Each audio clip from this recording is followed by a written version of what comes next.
ಇವತ್ತು ನಾವು ಊರಿಗೆ ಬಂದಿದ್ದು ಸೆಕೆಂಡ್ ಡೇ, 2ನೇ ದಿವಸ. ನಿನ್ನೆ ಬಂದು ಲೇಟ್ ಆಗಿತ್ತು ಊರಿಗೆ ಬರೋದು, ಹಾಗಾಗಿ ನಾನು ವಿಡಿಯೋನ ಎಂಡ್ ಮಾಡಿಲ್ಲ. ಅದನ್ನೇ ಇವತ್ತು ಕಂಟಿನ್ಯೂ ಮಾಡ್ತಾ ಇದ್ದೀನಿ. ಇವತ್ತು ಸೆಕೆಂಡ್ ಆಗಿರೋದ್ರಿಂದ ನಾವು ಫಸ್ಟ್ ಊರಿಗೆ ಬಂದ್ರೆ ಮಾಡೋದು ಫಸ್ಟ್ ಕೆಲ್ಸ ಅಂದ್ರೆ ಕಟೀಲಿಗೆ ಹೋಗೋದು. ನಮ್ದು ಅದು ಬಂದಾಗೆಲ್ಲ ಡೈಲಿ ರುಟೀನ್ ಅಂತ ಅನ್ಕೋಬಹುದು. ಬಂದ್ರೆ ಕಟೀಲಿಗೆ ಹಾಗೂ ಕೊರಗಜ್ಜ, ಆಮೇಲೆ ನಮ್ಮ ನಿಟ್ಟೆ ದೈವದ ಮನೆ, ಅಲ್ಲಿಗೆ ನಾವು ಹೋಗ್ತೇವೆ. ಅಲ್ಲಿಗೆ ಹೋಗ್ತಾ ಇದ್ದೀವಿ ಇವತ್ತು ಕಟೀಲಿಗೆ. ಇವತ್ತು ಅಲ್ಲೆಲ್ಲ ಪೂಜೆ ಮಾಡಿಸ್ತಾ ಇದೀವಿ, ನೋಡ್ಬೋದು ನೀವು. ನಾವೆಲ್ಲಿ ಹೋಗ್ತೀವಲ್ಲ, ಏನೇನ್ ಮಾಡ್ತೀವಿ ಅಂತೇಳಿ. ಬನ್ನಿ ಅಲ್ಲಿ ಕಟೀಲಲ್ಲಿ ಸಿಗೋಣಂತೆ. ಅದಕ್ಕಿಂತ ಮೊದ್ಲು ಇಲ್ಲಿ ನಂದು ಅಮ್ಮಂದ ಅಕ್ಕ ದೊಡ್ಡಮ್ಮ ಮತ್ತೆ ನಮ್ಮ ಚಿಕ್ಕಮ್ಮ ಬಂದಿದ್ದಾರೆ ನಮ್ಮ ಜೊತೆ. ನಾವೆಲ್ಲರ ಜೊತೆ ಹೋಗ್ತಾ ಇದ್ದೀವಿ. ಚಿಕ್ಕಮ್ಮ ಹಾಯ್ ಹೇಳಿ. ಚಿಕ್ಕಮ್ಮ ಹಾಯ್ ಬನ್ನಿ. ಹಾಯ್ ಬನ್ನಿ. ವಿಷಮ್ಮ ಹಾಯ್ ಬನ್ನಿ ಚಿಕ್ಕಮ್ಮ. ಹಾಯ್, ನಮಸ್ಕಾರ. ನಮಸ್ಕಾರ. ಅವರು ಸ್ವಲ್ಪ ಸೈಲೆಂಟ್, ಆ ಕಡೆ ಇರೋರು ಸ್ವಲ್ಪ ನಗ್ತಾರೆ. ಆದ್ರೆ ಅವ್ರು ಸಹ ಬೆಂಗಳೂರಿನವರೇ, ಬೆಂಗಳೂರು ಟು ಕಾರ್ಕಳ ರಿಟರ್ನ್ ಅವರು. ಹಾಗೆ ನಿಮ್ಗೂ ಅವ್ರ ಪರಿಚಯ ಆಯ್ತಂತ ಅನ್ಕೊಂತೀನಿ. ನೋಡೋಣ, ಇವಾಗ ಕಟೀಲ್ ಹೋಗ್ತಾ ಇದೀವಿ. ಅಲ್ಲಿ ನಾವು ಯಾವ ತರ ದೇವ್ರ ದರ್ಶನ ಎಲ್ಲ ಮಾಡೋದು, ಹೇಗೆ ಏನಂತೇಳಿ ನಿಮ್ಗೆ ತೋರ್ಸ್ಕೊಡ್ತೀವಿ. ಬನ್ನಿ ನನ್ ಜೊತೆ. ನೋಡ್ಬೋದು, ಇವಾಗ ನಾವು ಬಂದ್ವಿ ಕಟೀಲಿಗೆ. ಇಲ್ಲಿ ಬಂದ್ವಿ ಅಂದ್ರೆ ಒಂಥರ ಖುಷಿ ನನ್ಗೆ. ಯಾಕಂದ್ರೆ ನಾವು ಊರಿಗೆ ಬಂದಾಗೆಲ್ಲ ಇಲ್ಲಿ ಬಂದೇ ಬರ್ತೀವಿ. ಒಂಥರ ನೆಮ್ಮದಿ ಅನ್ಸುತ್ತೆ ನನ್ಗೆ. ಕಟೀಲಿಗೆ ಬಂದ್ವಿ ಅಂದ್ರೆ ಒಂಥರ ಖುಷಿ. ಈಗ ನೋಡ್ಬೋದು, ಇದು ಮಹಾದ್ವಾರ ಕಟೀಲಿಂದು. ಹಾಗೆ ಇಲ್ಲಿ ನಾವು ಒಳಗಡೆ ಬಂದ್ವಿ. ಇಲ್ಲಿ ಒಳಗಡೆ ಬರ್ಬೇಕಾದ್ರೆ ದೇವ್ರಿಗೆ ಉಡಿಯಕ್ಕಿ ನಾನು ಬಂದಾಗ ಕೊಡ್ತೀನಿ. ಒಂಥರ ಖುಷಿ ಅನ್ಸುತ್ತೆ. ಅಲ್ಲಿ ಎದುರಿಗೇನೆ ನಮ್ಗೆ ಉಡಿಯಕ್ಕಿಗೆ ಏನೇನ್ ಬೇಕು, ಸೀರೆ ಹಾಗೆ ಹೂವು ಕಾಯಿ ಎಲ್ಲ ಸಿಗ್ತದೆ. ಹೊರಗಡೆಯಿಂದ ತಂದು ಕೊಡ್ಬೇಕಂತ ಏನಿಲ್ಲ, ಎಲ್ಲ ಅಲ್ಲೇ ಸಿಗ್ತದೆ. ಎದುರಿಗೆ ಬರುವಾಗ ರಕ್ತೇಶ್ವರಮ್ಮಂದು ಒಂದು ಇದೂನು ಇದೆ, ಗುಡಿನೂ ಇದೆ. ಹಾಗೆ ಇಲ್ಲಿ ಮುಂದೆ ಎಲ್ಲ ನೋಡ್ಬೋದು, ಕೈಕಾಲು ತೊಳ್ಕೊಂಡು ದೇವ್ರದ್ದು ಗುಡಿ ಪ್ರವೇಶ ಮಾಡಕ್ಕೆ ತುಂಬಾ ವ್ಯವಸ್ಥೆ ಇದೆ. ಇಲ್ಲಿ ಬಂದ್ರೆ ಒಂಥರ ಮನಸ್ಸಿಗೆ ಶಾಂತಿ ಅನ್ಕೋಬಹುದು. ಹಾಗೆ ನಾವೆಲ್ಲ ತಗೊಂಡು ಇವಾಗ ದೇವ್ರಿಗೆ ಏನೇನೆಲ್ಲ ನಮ್ದು ಹರಕೆ ಇತ್ತು ಎಲ್ಲ ತಗೊಂಡು ಒಳಗಡೆ ಬಂದು ದೇವ್ರ ದರ್ಶನ ಮಾಡಿದ್ವಿ. ಇಲ್ಲಿ ನಮ್ಗೆ ಒಳಗಡೆ ಕ್ಯಾಮೆರಾ ಅಲೌಡ್ ಇಲ್ಲ, ಹಾಗಾಗಿ ನಾವು ದೇವ್ರ ದರ್ಶನ ಮಾಡಿ ಹೊರಗಡೆ ಬಂದ್ಮೇಲೆ ಇದು ವಿಡಿಯೋ ಇವಾಗ ಕಂಟಿನ್ಯೂ ಮಾಡ್ತಾ ಇದ್ದೀವಿ. ಇವಾಗ ದೇವ್ರ ದರ್ಶನ ಎಲ್ಲ ಚೆನ್ನಾಗೇ ಆಯ್ತು ನಮ್ಗೆ. ಇನ್ನು ದೇವ್ರದೆಲ್ಲ ಕುಂಕುಮ ಎಲ್ಲ ಹಚ್ಕೊಂಡು ಇನ್ನು ಊಟ ಮಾಡಕ್ ಹೋಗೋಣ ಅಂತೇಳಿ ಇಲ್ಲಿ ಊಟದ ಹತ್ರ ನಾವು ಅನ್ನದಾಸೋಹದ ಹತ್ರ ಬಂದಿದ್ದೀವಿ. ಅಲ್ಲಿ ಹೋದ್ರೆ ಊಟ ಅಂತೂ ಖಂಡಿತ ಮಾಡ್ತೀವಿ. ಯಾಕಂದ್ರೆ ಅಲ್ಲಿ ಊಟ ತರ ನಮ್ಗೆ ಎಲ್ಲೂ ಸಿಗಲ್ಲ, ಅಷ್ಟು ಚಂದ ಊಟ ಅಲ್ಲೆಲ್ಲ ಕೊಡ್ತಾರೆ. ಅಲ್ಲಿ ಕೊಡೋ ಒಂದು ಚಟ್ನಿ ಇದೆಯಲ್ಲ, ಆ ಚಟ್ನಿಗೆ ನಾವು ಎಲ್ಲ ಫಿದಾಗ್ಬೇಕು, ಅಷ್ಟು ಚೆನ್ನಾಗಿರುತ್ತೆ ಅಲ್ಲಿ ಊಟ. ನೋಡ್ಬೋದು ಇವಾಗ ಊಟ ಎಲ್ಲ ಬಡಿಸ್ತಾ ಇದ್ದಾರೆ. ಪಲ್ಯ, ಚಟ್ನಿ, ಅನ್ನ, ಸಾರು, ಪಾಯಸ ತುಂಬಾನೇ ಚೆನ್ನಾಗಿತ್ತು. ಊಟ ಅಂತೂ ತುಂಬಾನೇ ಚೆನ್ನಾಗಿತ್ತು. ಎಲ್ಲ ಮರ್ತು ಬಿಡ್ತೀವಿ, ಅಷ್ಟು ಚೆನ್ನಾಗಿರುತ್ತೆ ಊಟ. ಖುಷಿ ಅನ್ನಿಸ್ತು. ಹಾಗೆ ನಾವು ಊಟ ಎಲ್ಲ ಮಾಡ್ಕೊಂಡು ಹೊರಗಡೆ ಇವಾಗ ಇನ್ನೇನು ನೆಕ್ಸ್ಟ್ ಇವಾಗ ಕೊರಗಜ್ಜನ ಹತ್ರ ಹೋಗ್ಬೇಕಲ್ವಾ, ಹಾಗೆ ಹೊರಗಡೆ ಬಂದ್ವಿ ಇವಾಗ. ಹಾಗೆ ಇಲ್ಲಿ ಮುಂದೆ ಬರುವಾಗ ನಮ್ಗೆ ಗಜರಾಜ ಸಿಗ್ತಾರೆ. ಅಲ್ಲಿ ಎಲ್ಲರೂ ಹೋಗಿ ಫೋಟೋ ತಗೊಳ್ಳೋದು, ಬಾಳೆಹಣ್ಣು ಕೊಡೋದು, ಕಾಯಿ ಕೊಡೋದೆಲ್ಲ ಮಾಡ್ತಾರೆ. ನಾನ್ ಹತ್ರ ಹೋಗ್ಲಿಲ್ಲ, ಭಯ ನನ್ಗೆ. ನನ್ ಮಗ ಮತ್ತೆ ನನ್ ಚಿಕ್ಕಮ್ಮ ಹೋಗಿ ನೋಡ್ಕೊಂಡ್ ಬಂದ್ರು. ಅಲ್ಲೇ ಮುಂದೆ ಗೋಶಾಲೆ ಬೇರೆ ಇದೆ. ಕಟೀಲು ಬಿಟ್ಟು ನಾವು ಕೊರಗಜ್ಜನ ಹತ್ರ ಹೋಗ್ಬೇಕು ಅಂತೇಳಿ ಬರೋ ದಾರಿಯಲ್ಲಿ ಈ ಅಜ್ಜನ ಅಂಗಡಿ ಇರ್ತದೆ. ಅಲ್ಲೇ ನಾವು ಯಾವಾಗ್ಲೂನು ಬೀಡ ತಗೊಂಡು ಚಕ್ಕುಲಿ ಹಾಗೂ ಮದ್ಯಪಾನ, ಇದು ನಮ್ಮ ಕೊರಗಜ್ಜನಿಗೆ ಇಷ್ಟವಾದ ಒಂದು ಪ್ರಸಾದ. ಅದನ್ನು ತಗೊಂಡು ನಾವು ಕೊರಗಜ್ಜನ ದೈವಸ್ಥಾನಕ್ಕೆ ಬಂದಿದ್ದೀವಿ. ಇವಾಗ ದೇವ್ರ ದರ್ಶನ ಮಾಡೋಣ ಅಂತೇಳಿ ನೋಡಿ, ಇವಾಗ ನೋಡ್ಬೋದು ಒಳಗಡೆ ಬಂದಿದ್ದೀವಿ. ಅವತ್ತು ನಮ್ದು ವಿಶೇಷ ಏನಂದ್ರೆ ಅಲ್ಲಿ ದೈವ ಕಟ್ಟೋ ಮಗಳಿಗೆ ಎಂಗೇಜ್ಮೆಂಟ್ ಸಾಯಂಕಾಲ, ಅದಕ್ಕೆಲ್ಲ ಡೆಕೋರೇಷನ್ ನಡೀತಾ ಇದೆ ನೋಡ್ಬೋದು. ನಾವು ಹೋಗಿ ದೇವ್ರಿಗೆ ಪ್ರಸಾದ ಎಲ್ಲ ಕೊಟ್ಬಿಟ್ಟು ಅಲ್ಲಿ ಕೈ ಮುಗ್ದು ಒಂದು ಸ್ವಲ್ಪ ಹೊತ್ತಲ್ಲಿ ಕೂತ್ಕೊಂಡ್ವಿ. ಅಲ್ಲಿಂದ ಸೀದಾ ನಾವು ನಮ್ಮ ದೇವ್ರ ಮನೆಗೆ, ಕುಟುಂಬದ ದೇವ್ರ ಮನೆಗೆ ನಾವು ಬಂದ್ವಿ. ಇವಾಗ ಇದು ನಿಟ್ಟೆಯಲ್ಲಿ ನೋಡ್ಬೋದು. ಇವಾಗ ನಮ್ದು ಚಿಕ್ಕಪ್ಪ ಒಬ್ರು ಇದ್ದಾರೆ, ಅವರೇ ಬಂದು ಪೂಜೆ ಮಾಡೋದು. ಅದ್ ಯಾವತ್ತು ನಮ್ಗೆ ಅವ್ರು ಸಿಗ್ಲಿಲ್ಲ, ಹೊರಗಡೆ ಹೋಗಿದ್ರು. ಅದಕ್ಕೆ ನಾವೇ ಎಲ್ಲ ತಂದು ದೇವ್ರ ಮುಂದೆ ಇಟ್ಟು ದೇವ್ರಿಗೆ ಕೈ ಮುಗ್ದು ಹೊರಗಡೆ ಬಂದ್ವಿ. ಹಾಗೆ ಇಲ್ಲಿ ಹೊರಗಡೆ ಬರ್ಬೇಕಾದ್ರೆ ಅಲ್ಲಿ ಜಾಮೀನ್ ಗಿಡ ಇತ್ತು. ನಮ್ ಚಿಕ್ಕಮ್ಮ ಯಾವಾಗ್ಲೂ ಬಂದ್ರೆ ಆ ಜಾಮೀನ್ ಗಿಡದ ಮೇಲೆ ಕಣ್ ಜಾಸ್ತಿ. ನೋಡ್ಬೋದು ಚಿಕ್ಕಮ್ಮ ಮತ್ತೆ ದೊಡ್ಡಮ್ಮ ಚಿಕ್ಕ ಮಕ್ಳ ತರ ಆ ಜಾಮನೆಲ್ಲ ಕುಯ್ದು ಅದನ್ನೆಲ್ಲ ಕವರಲ್ಲಿ ಹಾಕಿ ತಗೊಂಡು ಹೋಗೋದೆಲ್ಲ ಮಾಡ್ತಾರೆ. ಇದು ಖುಷಿ, ಒಂಥರ ಖುಷಿ ಅಲ್ವಾ. ಅವರು ಒಂಥರ ಚಿಕ್ಕ ಮಕ್ಳ ತರ ಚಿಕ್ಕ ಮಕ್ಳ ಆಗ್ಬಿಡ್ತಾರೆ ನಮ್ ಜೊತೆ. ಹಾಗೆ ಅಲ್ಲಿಂದ ಮೇನ್ ನಾವು ಕಾರ್ಕಳಕ್ಕೆ ಬಂದ್ರೆ ಮಸ್ಟ್ ವಿಸಿಟ್ ಅಂದ್ರೆ ಲಕ್ಷ್ಮಿ ಕ್ರೀಮ್ ಪಾರ್ಲರ್. ಅಲ್ಲಿಗಂತೂ ನಾವು ಹೋಗೇ ಹೋಗ್ತೀವಿ. ಅಲ್ಲಿ ಗಡ್ಬಡ್ ಆಗ್ಲಿ ದಿಲ್ ಖುಷ್ ಆಗ್ಲಿ ಸಖತ್ತಾಗಿರುತ್ತೆ. ಹೋದಾಗೆಲ್ಲ ನಾವು ಅಲ್ಲಿ ಐಸ್ ಕ್ರೀಮ್ ತಿಂದೆ ಹೋಗೋದು. ನೋಡ್ಬೋದು ಎಷ್ಟು ವೆರೈಟಿ ಐಸ್ ಕ್ರೀಮ್ಗಳೆಲ್ಲ ಸಿಗ್ತವೆ ಅಲ್ಲಿ ಅಂತ. ನಾನು ಮತ್ತೆ ನಮ್ ಚಿಕ್ಕಮ್ಮನವರು ದಿಲ್ ಖುಷ್ ತಗೊಂಡ್ವಿ. ನಮ್ಮ ಮನೆಯವರು ಅಲ್ಲಿ ಹೋದ್ರೆ ಗಡ್ಬಡ ತಿನ್ನೋದು. ನೋಡ್ಬೋದು ಎಷ್ಟು ಸಖತ್ತಾಗಿದೆಯಲ್ಲ, ತುಂಬಾ ಚೆನ್ನಾಗಿದೆ. ಖುಷಿ ಆಗುತ್ತೆ ಅಲ್ಲಿ ಹೋಗಕ್ಕೆ. ಮನೆಗ್ ಬಂದ್ಮೇಲೆ ನಮ್ಮಮ್ಮ ಹೆಸರು ಕಾಳಿನ ಜ್ಯೂಸ್ ಮಾಡಿ ಇಟ್ಟಿದ್ರು. ಬರೀ ಊರಿಗೆ ಬಂದ್ರೆ ಬರೀ ತಿನ್ನೋದು, ಕುಡಿಯೋದು, ಮಲ್ಗೋದೇ ಆಗತ್ತೆ. ಅದೆಲ್ಲ ಮುಗಿಸ್ಕೊಂಡು ನಾವು ಕೋಲಕ್ಕೆ ರೆಡಿಯಾಗಿ ಹೋದ್ವಿ. ಕೋಲ ಶುರು ಆಗಿತ್ತು ಅವಾಗ್ಲೇ, ಸ್ವಲ್ಪ ಹೊತ್ತಾಗಿತ್ತು. ನೋಡ್ಬೋದು ಇವಾಗ.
ರಾತ್ರಿ ಎಲ್ಲ ಕೋಲ ನಡೆಯೋದ್ರಿಂದ ಅಲ್ಲಿ ಅಂಗಡಿ ಸ್ಟಾಲ್ಗಳೆಲ್ಲ ಬಂದಿದ್ವು. ನಮ್ಮೂರಿನ ಕುರುಳಿ ಪಚ್ಚಡಿ, ಐಸ್ ಕ್ರೀಮು, ಆಮೇಲೆ ಮಲ್ಲಿಗೆ ಹೂವು ಮಾರ್ತಾ ಇದ್ರು.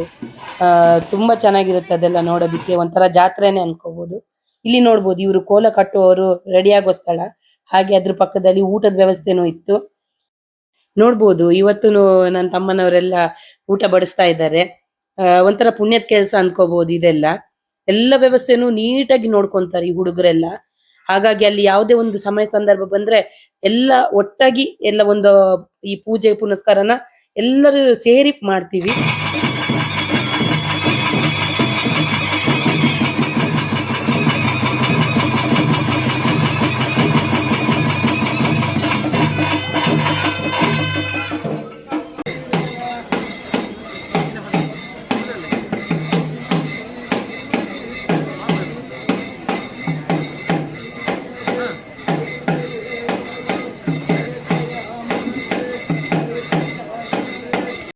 ಹಾಗೇನೆ ನಾವು ಬೆಂಗಳೂರಿಂದ ತಂದ ಹೂವು ನೋಡ್ಬೋದು ಎಷ್ಟು ಚೆನ್ನಾಗಿ ಅಲಂಕಾರ ಮಾಡಿದ್ರು ಅಂದ್ರೆ, ನಮ್ಗೆ ಈ ಭಾಗ್ಯ ಸಿಕ್ಕಿದ್ಯಲ್ಲ ಅದೇ ಒಂಥರ ನನ್ ಪುಣ್ಯ ಅನ್ಕೊಂತೀನಿ ನಾನು.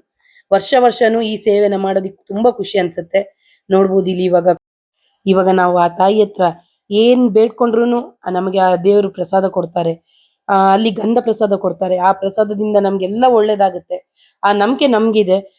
ಇಲ್ಲಿವರೆಗೂ ನಮ್ಗೆಲ್ಲ ನಾವು ಅನ್ಕೊಂಡಿದ್ದೆಲ್ಲ ಒಳ್ಳೆ ಕೆಲಸ ಆಗಿದೆ. ಹಾಗೆ ಅಲ್ಲಿ ಬರೋ ಜನರೆಲ್ಲರೂ ಅವ್ರ ಕಷ್ಟ ಸುಖನ ಆ ದೇವ್ರ ಹತ್ರ ಹಂಚ್ಕೊಂಡು ಪ್ರಸಾದ ತಗೊಂಡು ಹೋಗ್ತಾರೆ. ಮತ್ತೆ ಮುಂದಿನ ವರ್ಷ ಅದು ನೆರವೇರಿದ ಮೇಲೆ ಆ ಹರಕೆನ ಸಲ್ಲಿಸ್ತಾರೆ. ಇದು ನಮ್ಮ ಈ ಊರಿಂದ ಒಂದು ವಿಶೇಷತೆ ಅಂತ ಅನ್ಕೊಂತೀನಿ ನಾನು.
ಇದು ಕೋಲ ಬೆಳಿಗ್ಗಿನ ಜಾವ 6 ಗಂಟೆವರೆಗೂ ನಡೀತು.